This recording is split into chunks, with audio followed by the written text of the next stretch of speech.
ਅੱਛਾ ਮਾਸ਼ਾਅੱਲਾ, ਕੰਮ ਸ਼ਮ ਕੀ ਕਰਦੇ ਹੋ? ਜੀ ਮੇਰਾ ਇੰਪੋਰਟ ਐਕਸਪੋਰਟ ਦਾ ਬਿਜ਼ਨਸ ਹੈ। ਮੈਂ ਬਾਹਰੋਂ ਮਾਲ ਮੰਗਵਾਉਣਾ। ਆਓ ਤੁਹਾਨੂੰ ਆਪਣਾ ਡੇਰਾ ਵਿਖਾਵਾਂ ਮੈਂ। ਚਲੋ। ਇਹ ਜੀ ਆਪਣਾ ਡੇਰਾ ਹੈ। ਮਾਸ਼ਾਅੱਲਾ ਜੀ ਮਾਸ਼ਾਅੱਲਾ। ਇਹ ਮਾਲ ਡੰਗਰ ਰੱਖਿਆ ਹਾਂ। ਇਹ ਮੇਰੇ ਚਾਚੇ ਦਾ ਪੁੱਤਰ ਜੀ। ਹਾਂਜੀ ਭਾਈ, ਕੀ ਹਾਲ? ਅਲਹਮਦੁਲਿਲਾ। ਇਹ ਮਹਿਮਾਨ ਆਏ ਨੇ। ਭਾਜੀ ਬਵੋ।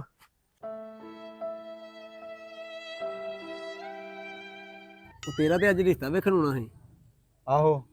ਤੇ ਉਹ ਤੇਰੀ ਉਂਗਲ ਦਾ ਰੌਲਾ ਪੈ ਗਿਆ ਸੀ, ਉਹਨਾਂ ਨੂੰ ਦੱਸਣਾ ਸੀ ਨਾ ਕਿ ਕਾਰਖਾਨੇ ਕੰਮ ਕਰਦੇ ਵੱਡੀ ਗਈ ਏ। ਆਹੋ ਤੇ ਇਹੀ ਦੱਸਣਾ ਸੀ, ਹੋਰ ਕੀ ਦੱਸਣਾ ਸੀ।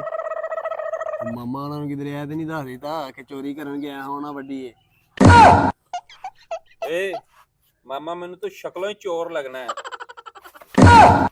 ਆਸਾਨੀ ਤੇਰੇ ਨਾਲ ਰਿਸ਼ਤਾ ਕਰਨਾ। No, no, no, no.